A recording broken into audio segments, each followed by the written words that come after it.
All right, guys, another raw, vulnerable, deep dive into the last couple of weeks. So most entrepreneurs online, especially people in the info space, they're so inclined to show all their wins, show when they're making money, show when business is going amazing, and not show their learnings, their lessons, or when they're failing. Because I believe you actually learn more from failures and things going wrong than you'll ever learn from things going right. So I want to make this YouTube channel obviously educational, sharing my lessons, sharing everything I'm doing to grow my own business, but I also really want to fill you in when things don't go according to plan, to show you the other side of business and show you how my mindset adapts to overcome challenges and show you how I kind of progress on from there as well. So essentially I lost my entire business on Wednesday. I thought my 3 years of work, thousands and tens of thousands of investments I've made in myself had all gone down the drain because I logged onto Instagram Wednesday evening and my account got suspended. So that was a shock to the system. And how I reacted was, I feel like it's very important not to try to convince yourself that, it's all right, it's okay, I'm sweet. That's like toxic positivity, and that's not what we want to do. I felt an initial sting of panic. And instead of pushing that panic away and distracting myself and convincing myself I was A1, it was all good, I just sat with that panic fully. I let myself fully experience the fear, the anxiety, the panic. And then 15, 20 minutes passes and I'm just sitting in this emotion. And then it dissolves. And then I feel calmness, I feel wholeness. I'm like, it's all going to be okay and it's all working out for me. So this is a process called emotional alchemy. It is how you dissolve any negative emotion, because what most people tend to do in business or in life is when something comes up, a fear that they don't want to face, they kind of push it to the side and then they work harder and try to overcompensate with action and with doing more. But that just keeps whatever it is stuck and holding you back on a subconscious level, and it's still in your body. Being a master of your emotions is being able to see when you're feeling or experiencing something that's slightly negative and bring yourself to be able to sit with that for as long as it takes for the emotion to dissolve. So the process I use to do this, if I feel any negative emotion in any way, shape or form, I'll catch it immediately. I'll go take myself to a space where I can be alone with myself, alone with my thoughts, whether it's up in my apartment or whether it's outside in our co-living space downstairs.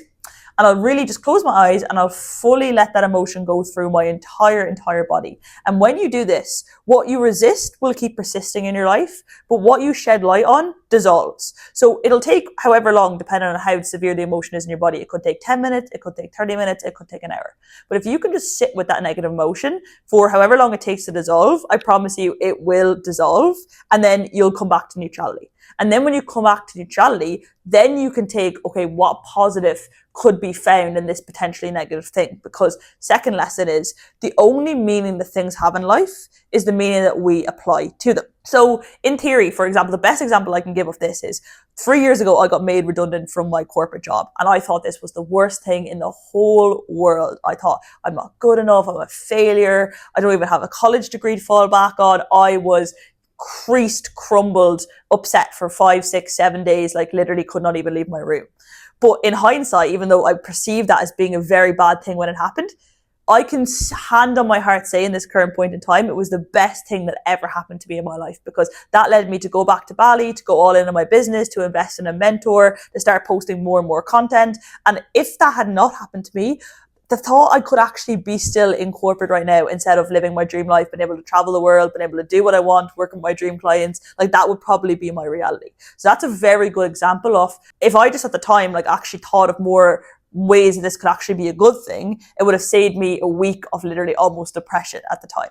So the only meaning that any circumstance or event has in your life is the meaning that you assign to it. Another example is a client could leave and you could panic and say, I'm not a good enough coach, I must have done something wrong. Or you could have the perception and give it the meaning that that means I've done my job, they're able to go off by themselves, and I've given them all the tools they need to actually keep going forward by themselves as well. So you want to make sure that you're looking through the lens of assigning meanings to the situations that are occurring in your life to something that's going to make you feel good and something that's going to make you step into that abundant energy that you want to be in, that's going to help you grow your business and it's going to help you progress forward as well. And see, when you're doing subconscious work and identity work and working with your mindset, working in the mental and spiritual plane as well as just the physical plane, nothing can go wrong once you are in the right frequency. So when you start with identity and you start with absolutely locking in your frequency, so your frequency is composed of your emotionally charged thoughts, your emotional conviction, your beliefs, your attitude and your attention. So when that's all locked in on where you want it to be, So for an example, the identity that I'm stepping into, and I feel I'm fully on that frequency, is the €1 million a year CEO. So I knew I was on that frequency because I've been doing all this subconscious rewiring, all this identity work. So I knew I was living in alignment with that frequency.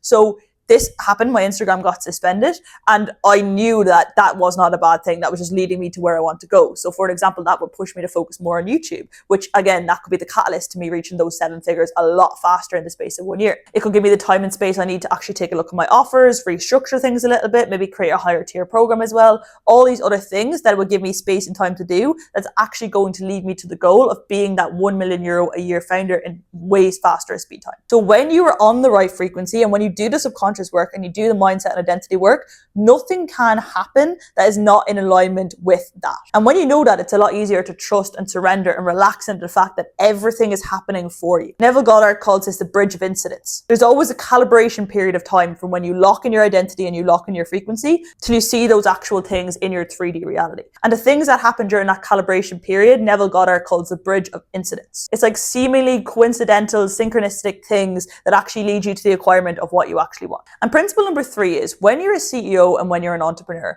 your ability to stay calm, stay regulated, and stay grounded when things are going wrong or things are not going according to plan will be your ceiling to success. Because if you're constantly getting huge emotional reactions to any little small inconvenience, you're not going to be able to hold big levels of success. It's just not going to happen. Even if you do have a higher month, you're going to self-sabotage right back down because you're showing your body every time you have a huge emotional reaction to something that you're not going to be able to hold the stress that comes with actually growing your business. And that's why it's important to build you as well as building the business. Because if you just focus on building the business, you will always keep coming back down to your ceiling. Whereas when you can build yourself too and you can work on increasing that ceiling, you're actually going to be able to hold the level of success that you're building. Resilience is such an underrated quality and trait of what it takes to be successful. Obviously, always things are going to occur, things are going to happen that are not optimal and not ideal. But it's how fast you can bounce back from those things that will dictate ultimately how successful you would be. And it even comes back to, like, I think of me a year ago and I think of how buzzing I used to get when I had a really high cash collected week and how not good enough I felt and how shit I felt if I had a low cash collected week. And that was leading me to be on a complete emotional roller coaster within my business. Whereas now I'm so much more detached from sales and I'm just more focused on the present moment, the inputs and the tasks that are actually in my day to day. And therefore I'm not getting huge emotional highs when things are going well and I'm not getting huge lows when things are going bad.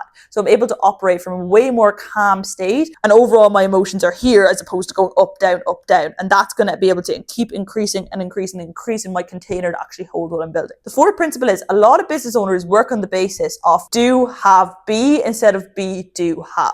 So do, have, be essentially means I do loads of work, then I'll get the thing I want, and then I'll be in the state I want to be in. For example, I'm going to do loads and loads of work, then I'm going to hit the 10K a month goal or the 20K a month or the 100K a month goal I have for myself. And then I'm going to have peace. I'm going to have security. I'm going to have fulfillment. I'm going to have purpose. I'm going to have all these emotions. And of course that works. It definitely works. You see loads of people online that do operate like this. But I know from my own experience, that route is stressful. That route is not fulfilling usually when you do get to where you want to be. And there's a lot more hardship required than just reversing the sequence. Whereas when you operate from be, do, have, everything magnetizes to you so much easier. So firstly, choose the goal you want, whatever it may be, whether it's a financial goal, a business goal, whatever the goal is. List out all the emotions that you think having that thing will give you and be in that state first. See, the thing is, we have everything internal. I know I've heard this before as well. I was like, oh, shut up. Like, I still want the money. I still want this and that. And you can have that, but you have the ability to make yourself feel any sort of way inside, regardless of external things.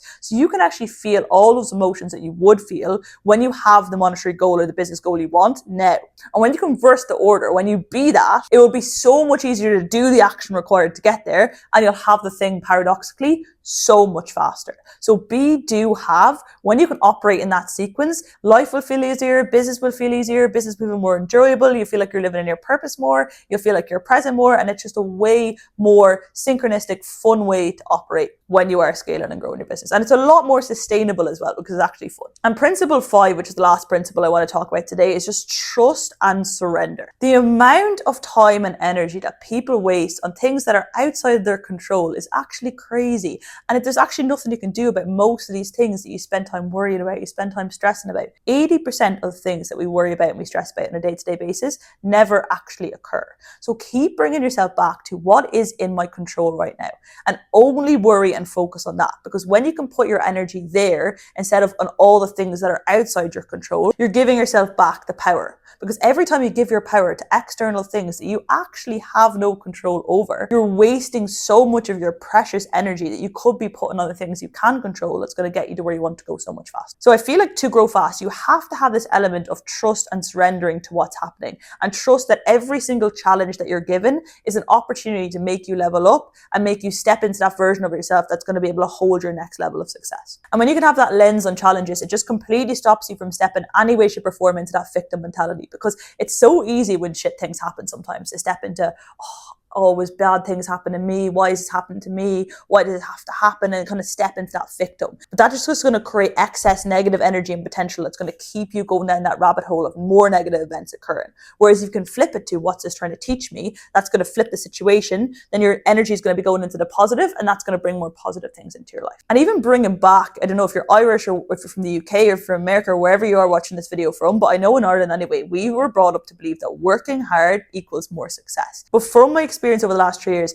the highest leverage thing you can possibly do in your business is meditation. I hear even some of my clients say, I don't have time to meditate, but it's the most ridiculous thing ever, because meditating every day buys you back time, because you're going to be working so much smarter instead of doing loads of stupid work. And the best example of this is last week I had a really, really busy Wednesday. I had loads on my plate, but I still took those 20 minutes to meditate before I started my workday. Then I created 2 pieces of content, and one of those pieces of content went viral and brought me 1,500 leads. Now, had I said that morning, I don't have time to meditate, and I just went straight into work, I could have maybe got 5 or 6 pieces of content done, and none of those might have got any substantial amount of views or brought in any leads. So even though I did less inputs, they were more intentional. I was in the right energy. I was in the right headspace. I was calm. I got a download of what to create content on. And therefore that content brought me in 1,000, I think it's on 1,200 leads now, which is insane. So when you can prioritize meditation, you can prioritize getting yourself in the right headspace and really getting in the right frequency and identity and all the subconscious work that we do. You can work so much less, but the work will be more intentional, and it will get you to where you want to go so much faster. Your intuition is your inner guidance system, and your inner guidance system and your intuition changes based on the frequency you're on. So when you can lock in the frequency off the goal you want or off the requirement you want in business, your inner guidance system is going to give you nudges on how to get there so much faster when you're operating on the right frequency. Anyways, I'm very chilled. In an ideal world, I'll get my Instagram back in the next couple of days, or else I'll start a new account. I still have my skills, and I'll speed run to 10,000 followers and do a little series on it. Either way is a win, and I'm going to focus more on YouTube too and supply you guys with some banging content over the next couple of weeks. If you do want to apply to work one-on-one with me, I have a limited number of spaces left. The link is in the description. It's going to explain everything got to do with my mentorship, how it works, what we go through. If you want more information, you can tap there. Or if not, I really hope you got some value from this video. Hope you enjoyed, and I'll be back next week with another one.